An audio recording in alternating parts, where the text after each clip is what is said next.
جو لوگ اللہ کی آیتوں کو نہیں مانتے اور انبیاء کو ناحق قتل کرتے رہے ہیں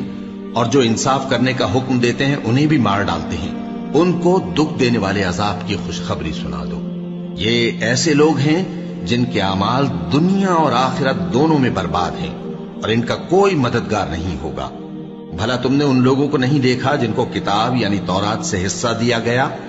اور وہ اس کتاب اللہ یعنی قرآن کی طرف بلائے جاتے ہیں تاکہ یہ ان کے تنازعات کا ان میں فیصلہ کر دے، تو ایک فریق ان میں سے پھر جاتا ہے اور منہ پھیر لیتا ہے، یہ اس لیے کہ یہ اس بات کے قائل ہیں کہ دوزخ کی آگ ہمیں چند روز کے سوا چھو ہی نہیں سکے گی، اور جو کچھ یہ دین کے بارے میں بہتان باندھتے رہے ہیں اس نے ان کو دھوکے میں ڈال رکھا ہے۔ تو اس وقت کیا حال ہوگا جب ہم ان کو جمع کریں گے، یعنی اس روز جس کے آنے میں کچھ بھی شک نہیں، اور ہر نفس اپنے اعمال کا پورا پورا